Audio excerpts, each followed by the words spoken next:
Shreyas, thank you so much यार, तुम्ही आलात. हाय गिरिजा. हाय. अरे तुम्ही आला नसतं तर माझं काय झालं असतं माहित नाही यार. बघ ना केवढा सगळा पसारा आहे, खूप काय काय करायचंय. आपण कामाला लागूया का पटकन? अरे हो चल. चला चला चला चल. मी हे करतो, तुम्ही जरा हे अरेंज करा. हा बरोबर सांग.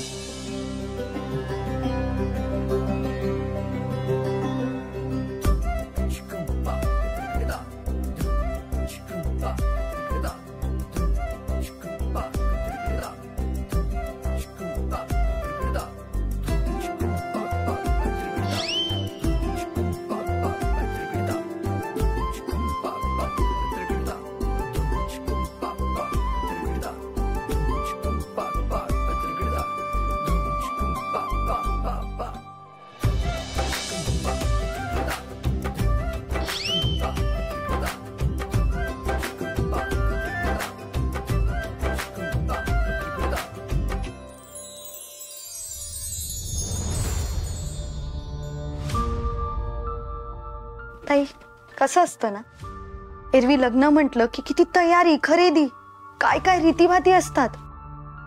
पण आता दॅट्स ओके. हे सगळं माझ्या इच्छेनेच घडतंय ना. ठीक आहे.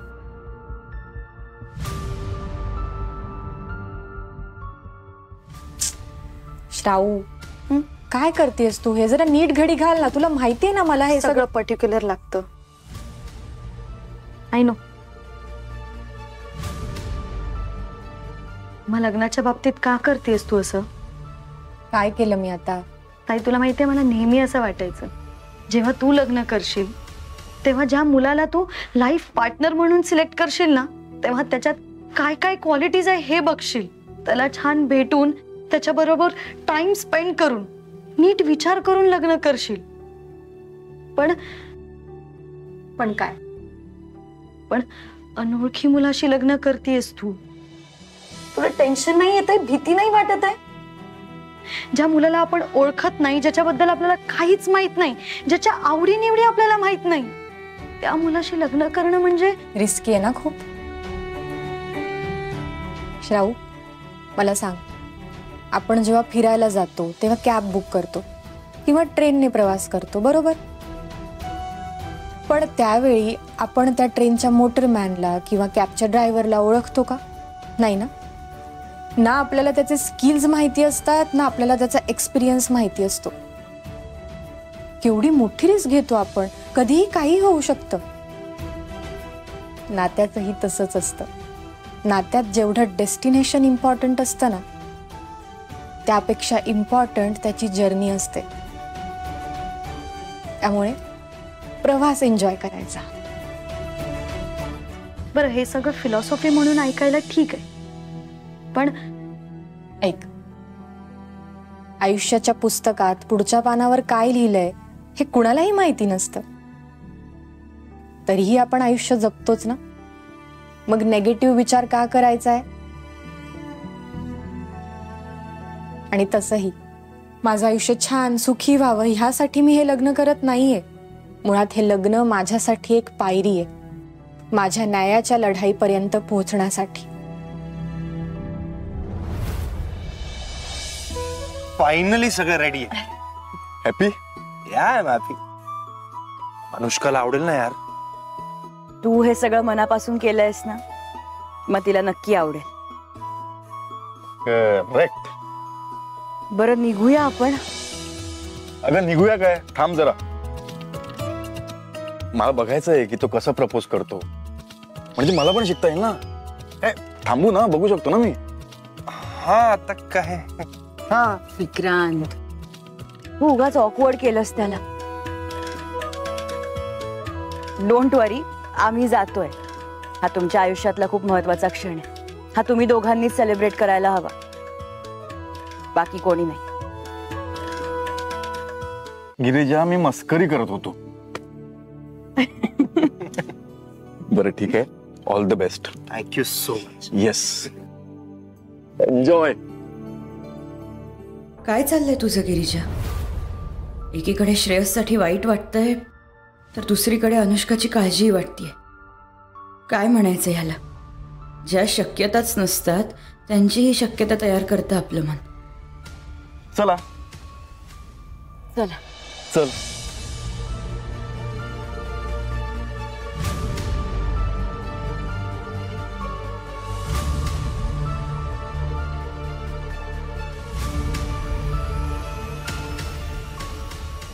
अनुष्का,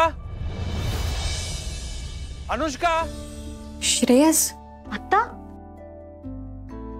थांब बघते.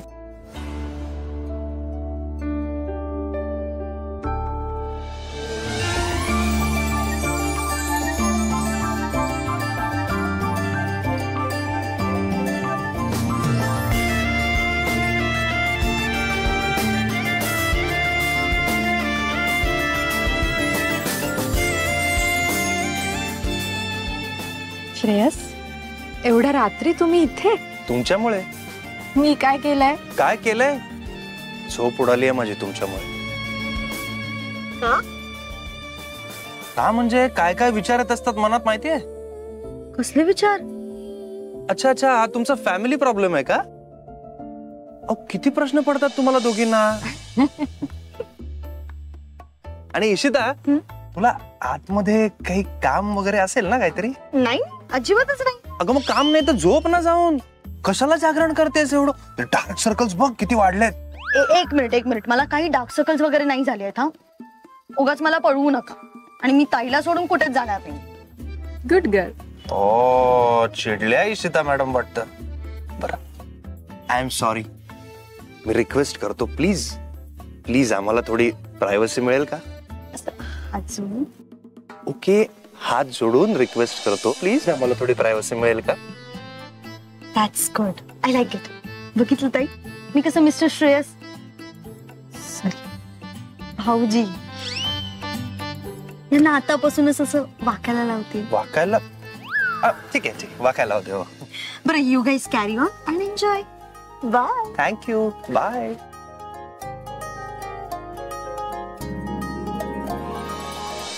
बोल, काय काम होतं? काम?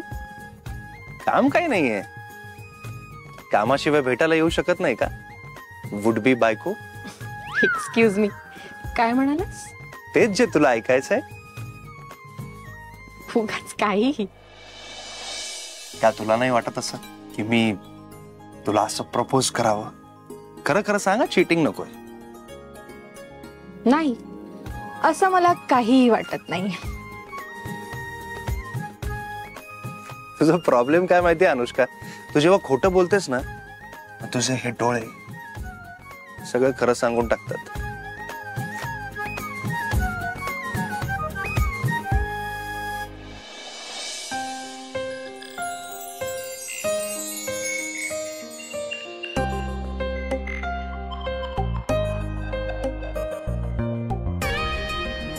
खरं खरं सांग मला,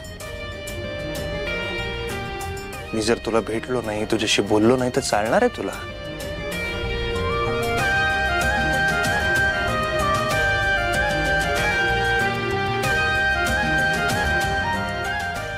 तुझा असा हात हातात नाही घेतला तर चालणार आहे?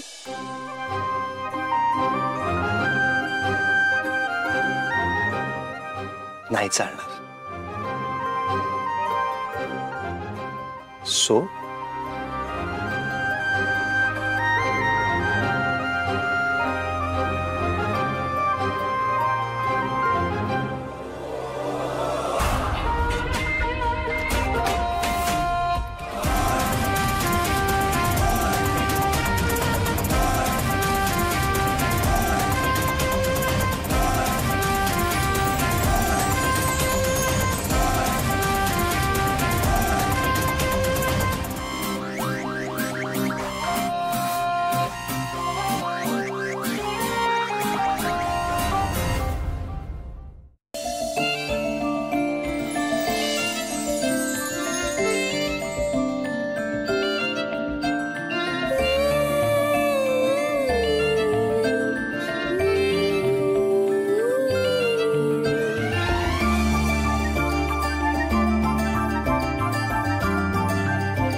श्रेय,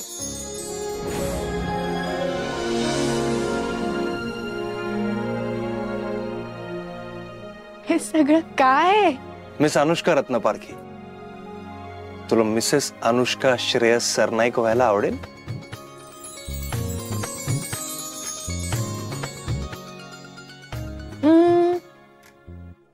विचार करायला हवा.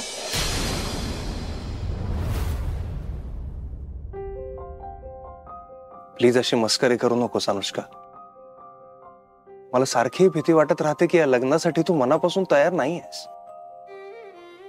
तुझ्या डिसिजन बद्दल तुला अजूनही डाऊट्स आहेत. तू या लग्नासाठी शुअर नसेल तर मला तसं सांगून टाक. हे बघ, तुझ्या मनाविरुद्ध मी काही करणार नाही. लोक काय म्हणतील याच्याशी मला काही घेणं देणं नाही. तुला काय वाटतं हे माझ्यासाठी महत्वाचं आहे.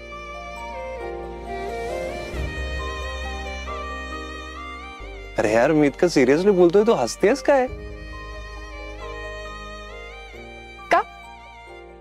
माझे डोळे काय म्हणतायत ते कळत नाहीये? मॅडम, असं गुडघ्यावर बसून तुमचे डोळे नाही वाचता येतात मला. पाय दुखतो यार माझा, बोल लवकर. पेशन्स.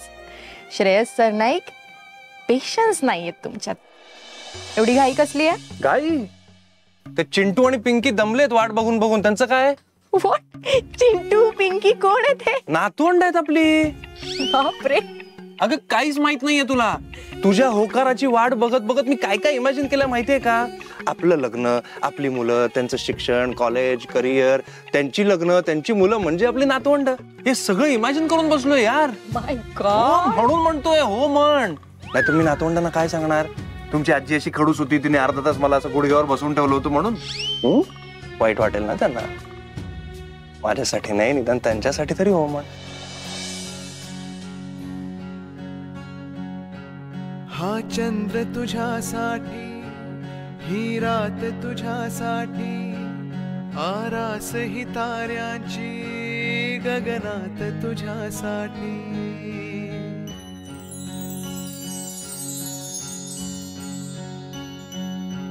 हा चंद्र तुझ्यासाठी, ही रात तुझ्यासाठी, आरास ही ताऱ्यांची गगनात तुझ्यासाठी.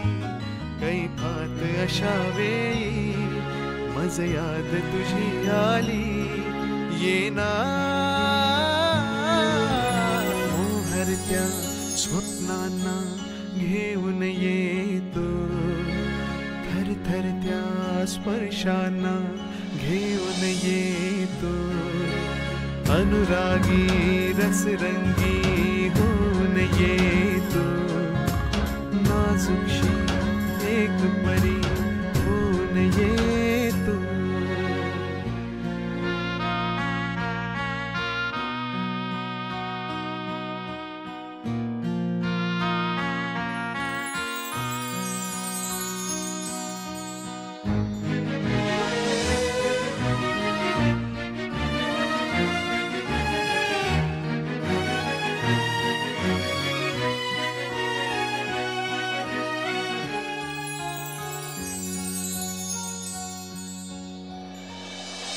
वर्षाव तुझ्या तारुण्याचा, रिमझिमता माझ्यावरी हो दे.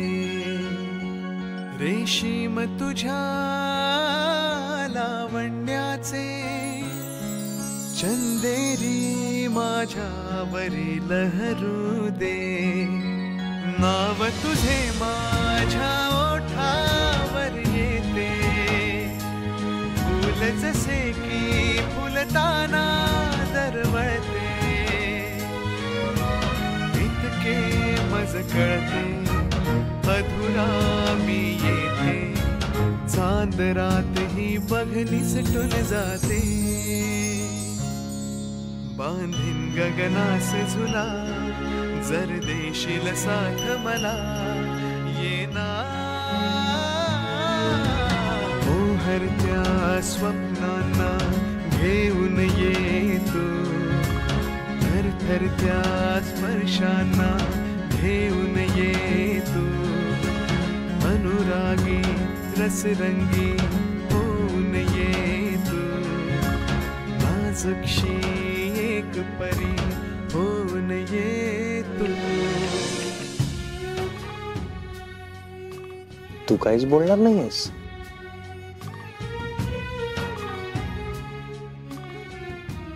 आय लव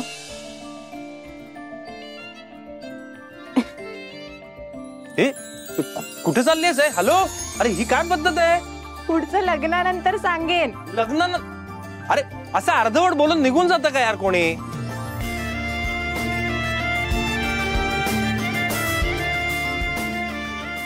चला श्रेयस सरनाईक, अंगठी तरी दिली.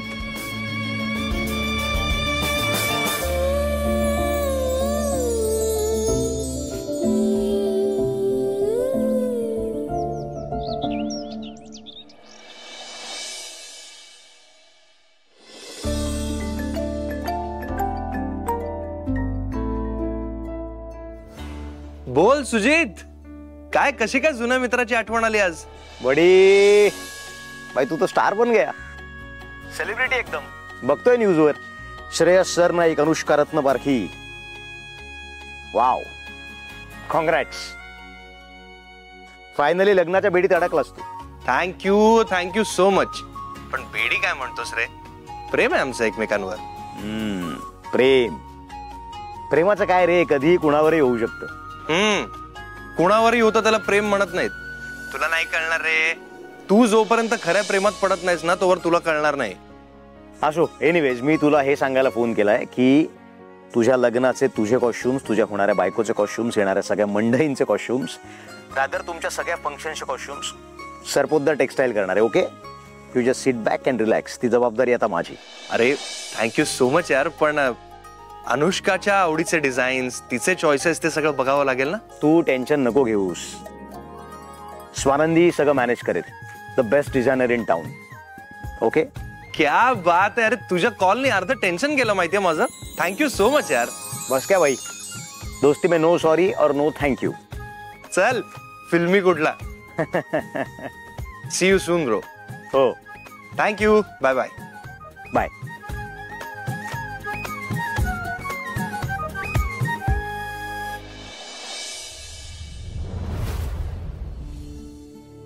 एक्सक्यूज मी, डॉक्टर कदम कधी येतील? 10-15 मिनिटात येतील. थँक्यू. येतीलच.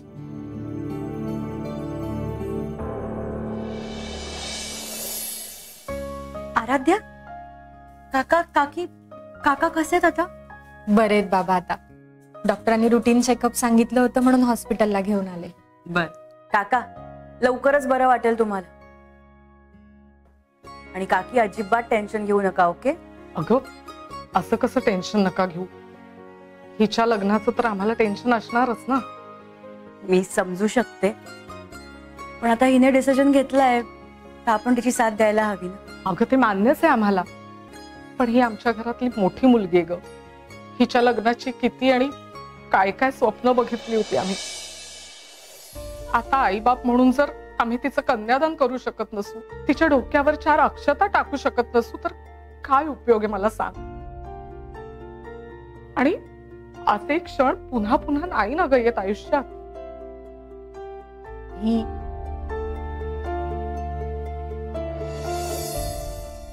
काकी, तुम्ही जे स्वप्न बघताय ना, ते प्रत्येक आईचं स्वप्न असतं.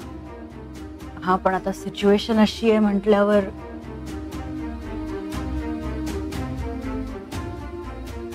मी तुम्हाला प्रॉमिस करते, आराध्याच्या लग्नाच्या प्रत्येक विधीमध्ये तुम्हाला सहभागी होता येईल, ह्याची गॅरंटी माझी.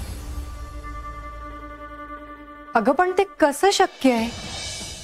सगळं शक्य आहे.